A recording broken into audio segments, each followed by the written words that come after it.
ইংরেজরা যখন পলাশীর যুদ্ধের স্বপ্ন দেখছে তখন বিলেত জিতে নিয়েছিল শান্তিপুর। ইতিহাস বই ভুলেছে সেই কাহিনী, কিন্তু একসময় শান্তিপুর ঘুম কেড়ে নিয়েছিল ব্রিটিশ শাসকদের। আজ আপনাদের বলবো শান্তিপুরের এমন অজানা কাহিনী যা শুনে বাঙালি হিসাবে গর্বিত হবেন আপনি। সঙ্গে থাকবে শান্তিপুরের একেবারে অজানা 5 খোঁজ। ভিডিওটাকে শেষ পর্যন্ত দেখুন, কারণ এমন এক গোপন রহস্য অপেক্ষা করছে আপনার জন্য যা শুনে গর্বিত হয়ে উঠবেন বাঙালি হিসাবে। বিলেতের বাজারে শান্তিপুরের মলমল বিক্রি হতো সোনার দামে। এখানকার তাঁতিদের মতো সূক্ষ্ম মলমল আর কেউ বানাতে পারত না, কিন্তু তার জেরেই হাড় হিমহিংসার শিকার হতে হয় শান্তিপুরের তাঁতিদের। ইস্ট ইন্ডিয়া কোম্পানির অত্যাচারী কঠিয়াল সাহেবরা কেটে নিয়েছিল এখানকার সেরা তাঁতিদের হাতের বুড়ো আঙুল, যাতে তারা আর কখনো তাঁত ধরতে না পারে। আপোষ নয় সংগ্রাম, বশ্যতা নয় মৃত্যু, এই ছিল আসল শান্তিপুরের ঐতিহ্য। জনতার প্রতিরোধে শান্তিপুরে কোম্পানির ব্যবসা বন্ধ করে দেয় ব্রিটিশ সরকার। আরও পরে শান্তিপুরবাসী ঘটিয়েছিল আরও এক রুদ্ধশ্বাস কাণ্ড। যখন গোটা দেশ 15ই অগস্ট স্বাধীনতা দিবস পালন করে, তখন শান্তিপুরের মানুষ পতাকা তোলেন 18ই অগস্টে। কারণ 1947-এ র্যাডক্লিফ সাহেবের এক আঁচড়ের ভুলে নদিয়ার কৃষ্ণনগর, শিবনিবাস, রানাঘাট তৎকালীন পূর্ব পাকিস্তানের অন্তর্ভুক্ত হয়। প্রায় 3 দিন পর 17ই অগস্ট কৃষ্ণনগর ও রানাঘাটের ভারতে অন্তর্ভুক্তির কথা ঘোষিত হয়। সেই স্মৃতি মেনে আজও নদিয়ার রানাঘাট এবং শান্তিপুরের বেশ কিছু অংশে 18ই অগস্ট পালিত হয় স্বাধীনতা দিবস। এতক্ষণ আপনারা শুনলেন শান্তিপুরের মানুষের রুদ্ররসের কাহিনী, কিন্তু হাজার বছরের প্রাচীন এই নগর আসলে মিঠে রসে টইটুম্বুর। কথায় বলে শান্তিপুর রসের সাগর, এক এক ঘর 3 নাগর। শান্তিপুর বিখ্যাত রসের জন্য। সোনার গৌরাঙ্গের প্রেম রস, দেবী কালীর শাক্ত রস থেকে শুরু করে চৈতন্য পীঠের রসগোল্লা আর নিখুতির স্বাদে মজেছে বাঙালি। বেড়াতে গেলে ভুললেও চলবে না শান্তিপুরের রাসযাত্রা। নবদ্বীপের রাস যেমন নামকরা, শান্তিপুরের ভাঙা রাস তেমনই রঙিন। অদ্বৈতাচার্য প্রচলন করেছিলেন এই বৈষ্ণব উৎসব। ভক্তেরা আসেন দেশের নানান প্রান্ত থেকে।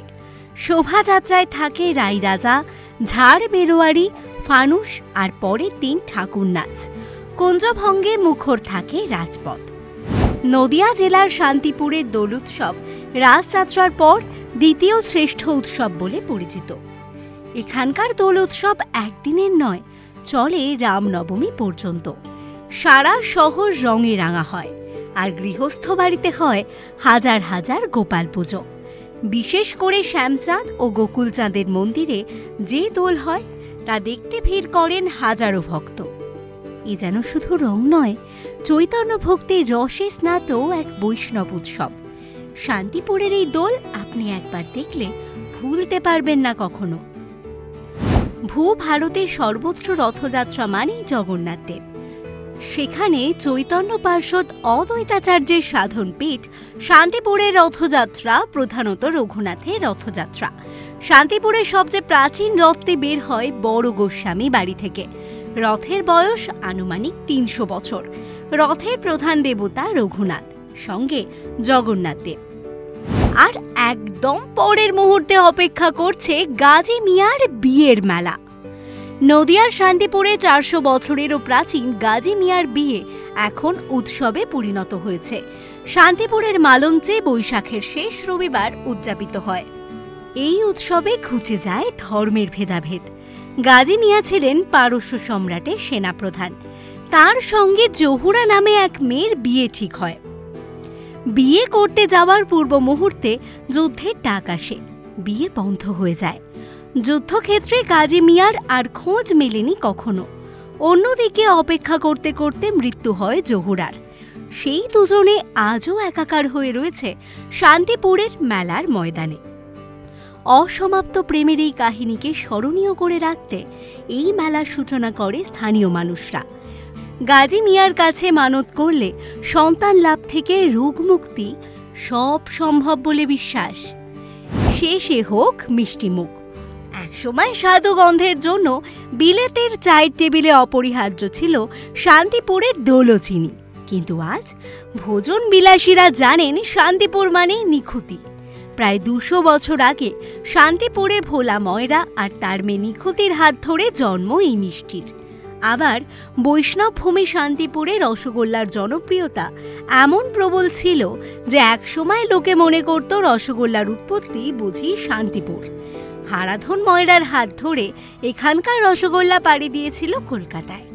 তাঁর দোকানে শিক্ষানবিশ হিসাবে কাজে ঢুকেছিলেন আধুনিক রসগোল্লার জনক নবীনচন্দ্র দাস। রসগোল্লার কলম্বাসও বলা হয় তাকে। এছাড়া শান্তিপুরের খই মোয়া বিখ্যাত। এলাম ভিডিওর শেষ বাঁকে।